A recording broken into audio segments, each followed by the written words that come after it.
Hello, আসসালামু আলাইকুম guys. তো কী অবস্থা সবার? আপনাদের দোয়া এবং ভালোবাসায় আমি অনেক ভালো আছি। আপনারা কেমন আছেন অবশ্যই কমেন্ট বক্সে জানিয়ে দিবেন। তো ভিডিওর টাইটেল এবং থাম্বনেল দেখে এতক্ষণ আপনারা বুঝেই গেছেন আজকের ভিডিওটা প্রতিটি ভিডিওর থেকে একটু আলাদা, কারণ আজকের ভিডিওটা হচ্ছে একটি টিমিং ভিডিও। আজকে আমরা ট্রিপলার ভাইয়ের ড্রেস আপ করে ম্যাচের ভিতরে নেমে আমরা এনিমির সাথে টিমিং করবো এবং দেখবো যে ট্রিপলার ভাইয়ের ফ্যান ফলোয়াররা কি এখন আছে। তো ম্যাচ স্টার্ট হওয়ার পরে যে দুই তিনটে চান্দু এসে আমার সাথে টিমিং করতেছে এবং আরেকটা প্লেয়ার ত্রিপলার ভাই রিমোটও দিতেছে। ও মাই গড। তারপর এখানে আমরা টিমিং করার জন্য ফ্যাক্টরির ছাদে নেমে গেলাম। দেখা যাক ফ্যাক্টরির ছাদে নেমে আমরা কি দিয়ে কি করতে পারি। একটা হাতে গান পেয়ে গেছি এবং আরেকটা চান্দু এখন আকাশ থেকে নামলো। আমরা চাইলে তাকে মারতে পারি, কিন্তু সে আমাদের অনেক ড্যামেজ দিয়েছিল। আমি তার সাথে টিমিং করার চেষ্টা করলাম, এখানে সেও আমার সাথে টিমিং করলো।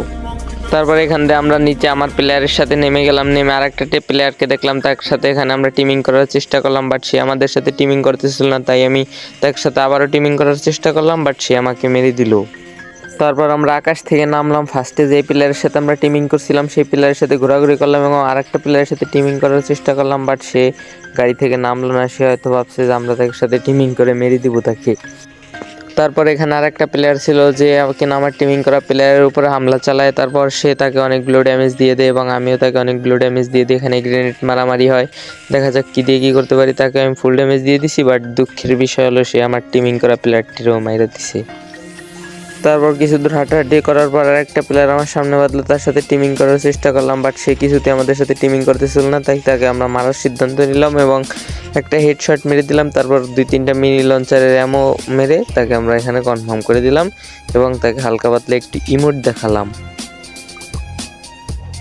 তারপর গাইস লুট টুট করে আমরা সামনের দিকে আগাচ্ছিলাম, বাট এ কি ভাই, কে যেন পুরো মেড কিটের বাগান বানিয়ে ফেলছে।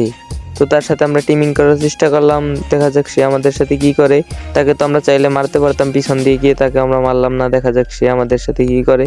তাকে আমি একটু হালকা পাতলা একটা ভুলে ললিমোটের চাপ লেগে গেছে। তারপর তাকে আমি হালকা লাভ ইমোট গোলাপ ইমোট দিলাম, সেও আমার সাথে টিমিং করছে এখানে। তাই সে আমাকে বললো যে ভাই তুমিও কিছু মেড কিট নাও। তারপর গ্যাস ম্যাচের লাস্ট জোনে আর একমাত্র একটা প্লেয়ার আছে, দেখা যাক তাকে আমরা, আর দুইটা প্লেয়ার আছে, একটা আমার টিমিং করা প্লেয়ার আর একটা হচ্ছে যে আমার সাথে টিমিং কিছুতেই করতেছিল না আরেকটা প্লেয়ার। তো দেখা যাক আমরা দুইজন কি দিয়ে কি করতে পারি, কে ভুইয়াটা পায়, কেমনে কি ভুইয়াটা নিই।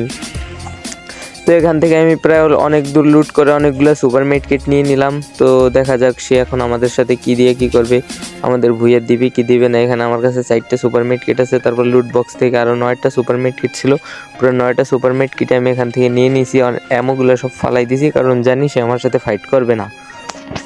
তারপর সে গাড়ি নিয়ে আসলো, গাড়ি নিয়ে এখন সে জুনের ভিতরে যাবে, জুন পুশ করে ভুইয়া নেবে, কে নিতে পারে। বাট গাইস সব থেকে মজার বিষয় হলো সে একজন জোন পুষার আর আমি একজন রাশের ক্যারেক্টার লাগাই আসছি।